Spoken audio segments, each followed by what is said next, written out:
friends, I have been down here all day today. What time is it? My goodness, it's almost 5 o'clock. I've been down here since this morning cleaning up this mess. This place was a disaster. We pretty much worked out the timber frame when we was building the kiln. The kiln is right over there. You guys can't see it, there's a wall up right there, but it's right over there. So we worked out the timber frame when we was building that last summer. And I had tools everywhere. It was a complete disaster down here. And I finally got things squared up, or better than they was, put it that way. A lot of you guys have been asking for an update on the timber frame. Well, here you go. So this is the lean-to side of the timber frame. Right here is the main section in the middle where the vents are. Over here, it's pretty much stick built. This isn't timber frame over here. It's just stick built 2x4s and 2x8s right there on the ceiling. And this is going to be the room that's dedicated solely to the MP260 molder right there. And I finally have this thing wired up. And this machine right here is going to be a lot of fun in the upcoming weeks, friends. Let me tell you what it will do. So this is a 4-sided molder. When the wood comes in right here, the bottom of it, I don't know if you can see it, there's a cutter head right there that will plane the bottom of the board. It then hits this side cutter, and there's the other side cutter, so it does both sides and the bottom as it comes in. And as it exits the machine, here's the top cutter.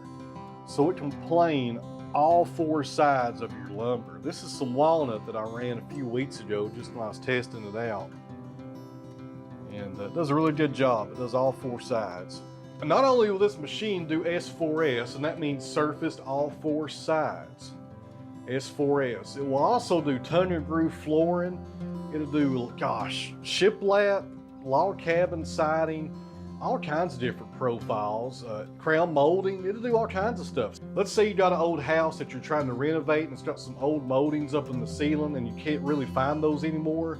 You can kind of draw a pattern down and send it to a company and they can make knives to fit that molding profile. It's ridiculous what all you can do with this machine, guys. I'm really looking forward to getting this thing up and running. So tomorrow it's supposed to rain all day, so I think I'll come down here and bring you guys with me and we'll build a little pedestal for the dust collector and mount it right here beside the machine.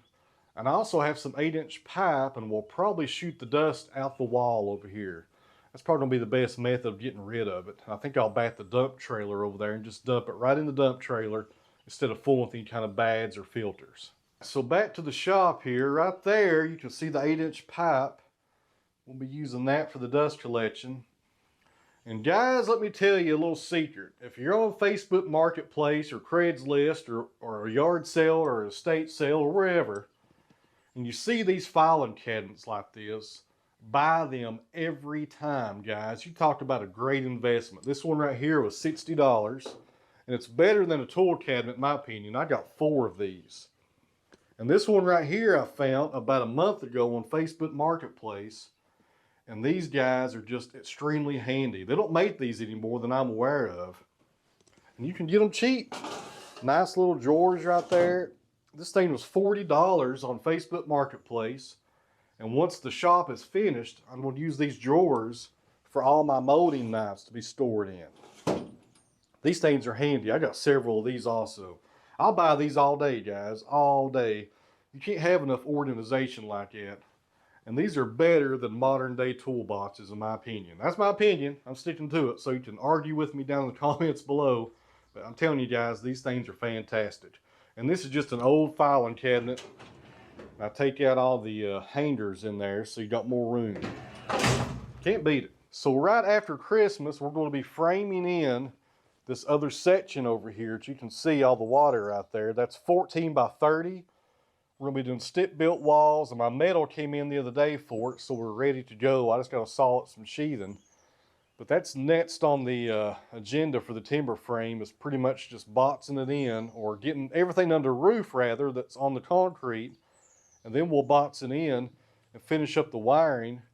And then we're going to have a whole lot of fun, guys. There's going to be a lot of stuff going on down here. I'm going to be bringing the table saw down here. I'm also going to be bringing the 20-inch joiner, all my woodworking hand tools, everything I have up there in the other shop that's kind of cluttered because it's too small for a wood shop will be coming down here. I also have a brand new machine coming in March. I got a hammer felder. I think that's the right way you say that company. A hammer felder 16-inch spiral head jointer. And that will be here in March, maybe April. We're gonna be putting it down here as well. So there's a lot of work to do down here, guys. We gotta set up a dust collection system for all those machines. I gotta wire this place. We've got the power over here, thank goodness. I've got 200 amps right there in the corner, so we're good to go on power. I'm also gonna take the Wood-Mizer molder right there and make shiplap for all the walls in here. And I'm also going to make hardwood flooring for the concrete. I hate standing on concrete all day. And we've got a bunch of red oak here, so I think I'll mill that up and make us some nice flooring here for the shop. It's going to be really nice in here. All right, let's close the lid. Seal that up, and I need to run up to the other shop and get the dust collector. Hello, Mama Cat. And bring it on down here tonight so it's ready to go tomorrow.